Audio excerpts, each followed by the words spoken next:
Ya, bro and sis kat luar sana, tersambung lagi bongkar pasal gang stalking dan stalk.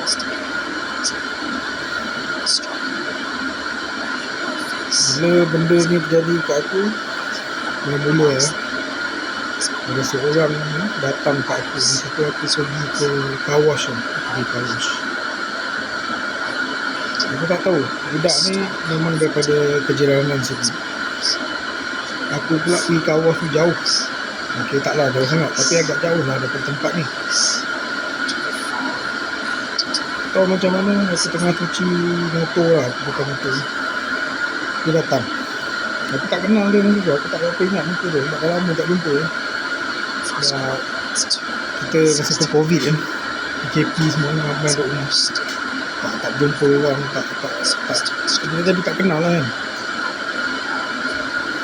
Dia tanya aku soalan macam-macam. Dia cuba korek pasal aku, apa aku buat, aku tinggal dengan siapa, kerja aku, status aku, semualah dia tanya. Aku ni tak orang yang tak ada sangka buruk pada orang lain, sebab aku dah kawan dan jumpa dengan macam-macam orang. Dan aku ni mungkin naif lah, aku anggap semua orang tu sama macam aku lah, tak ada niat jahat lah. So aku cerita.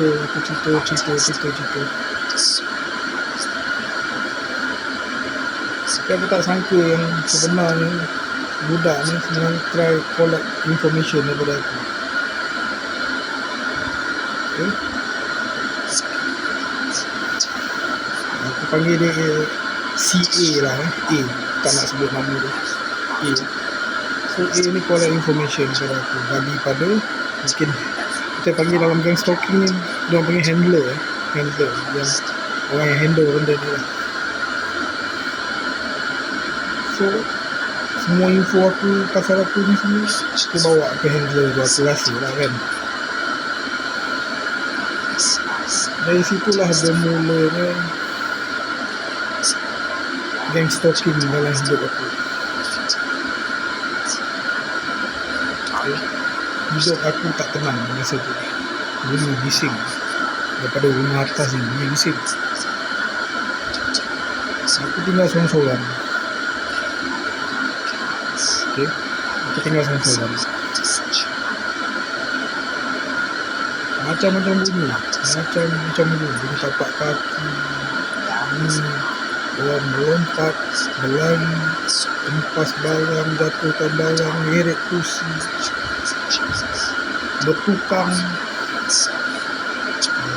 hammering, drilling, drill kuat, hammer ketuk, tak berhenti lah. Pagi petang malam, cakap celaka betul lah aku cakap. Memang tak tahan lah dia, memang aku maki kadang-kadang, bahkan aku maki dalam rumah je kan. Tak tahulah kalau si bangsat ni boleh dengar kan, kami si bangsat je.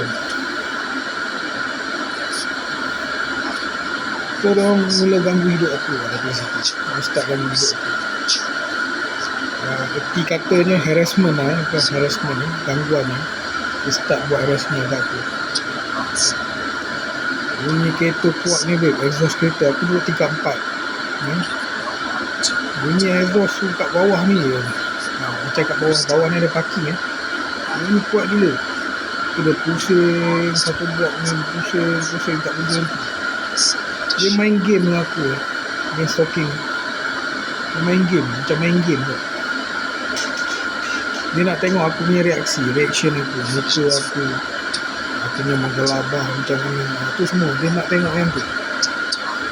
Masa tu aku tak tahu yang itu sebenarnya yang dia nak. Dan masa tu aku tak ada knowledge pasal gang stalking ni, taktik-taktik yang diorang pakai,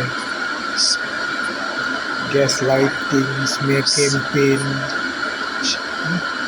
noise campaign, harassment, stalking, semua ni lah, hacking. Sebab benda ni tak pernah terjadi dengan aku. Aku tak pernah dengar tu.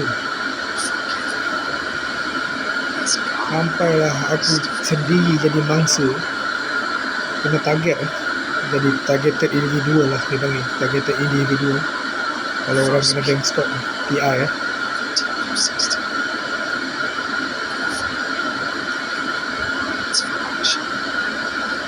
So CA ni mainkan peranan dia lah, CA ni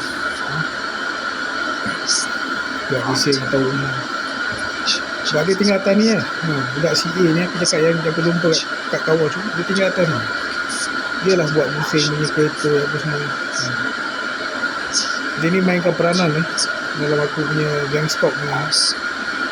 Tak tahu dia ni dibayar ke, narsisis ke, psikopat ke, aku tak tahu. Tapi dia memang mainkan peranan penting dalam aku punya target ni, gangstop.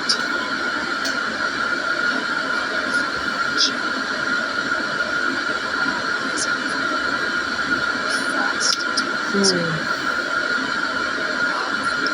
aku ni buntu lah. Aku cakap aku buntu, aku dah tak tahu nak buat apa. Aku naik rumah dia, aku bawa dia di KL. Aku tinggal dekat kawasan kerajaan ni, lewat Bandaraya Kuala Lumpur di KL. Bawa dia di KL pergi rumah dia. Di KL cek masuk dalam, katanya rumah ni bersih, tak ada api.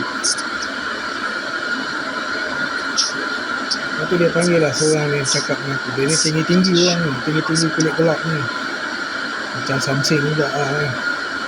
Cakap dengan aku, rumah aku ni kawasan ni lah katanya bekas lembong. Katanya bunyi-bunyi bising ni datang daripada jin, setan apa semua tu lah. Aku nak menunjukkan aku ni macam menuduh diorang lah, menuduh lah.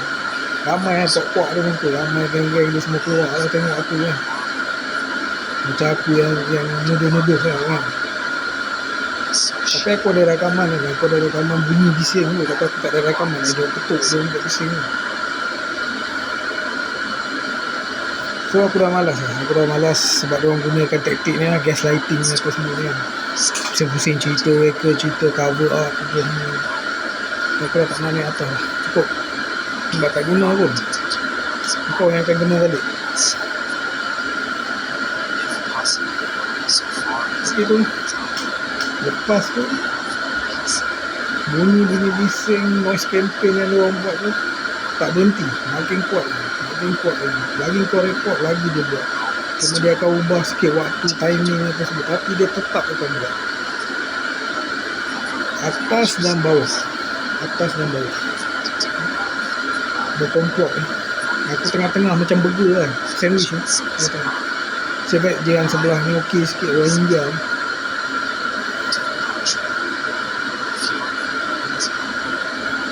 Kalau ada orang-orang yang kat luar sana yang pernah kena macam aku, dia pengalaman pernah kena macam aku, tampil lah ni, komen. Ada apa-apa tips ke nasihat yang kau boleh bagi kat aku. Aku bukan, ada orang cakap kenapa kau tak pindah kan, selesai masalah. No kan, kau pindah, pengalaman aku lah, kau pindah, benda ni ikut pergi kat tempat lain. Kau kena gang stop pula dengan jiran sebelah ke, jiran bawah ke, jiran atas. Dia akan guna taktik yang sama. Itu aku tak tahu macam mana, aku tak tahu. Tapi itu memang terjadi dengan aku sebelum ni. Jiran sebelah aku tu, tempat baru aku pindah, buat macam-macam bising, robot. Aku tak tahu ada kaitan ke tak ada kaitan, aku tak tahu. Tapi pindah bukan penyelesaiannya lah. Cuma kau akan, kewangan kau akan terjejah lah. Kau asyik pindah gandang ni pakai duit kan. Dengan masalah kesihatan aku sekarang tak mampu lah. So okey lah, kalau korang tahu ataupun pernah dengar pasal, ataupun pernah terjadi lah dekat siapa-siapa yang korang kenal, aku nak korang komen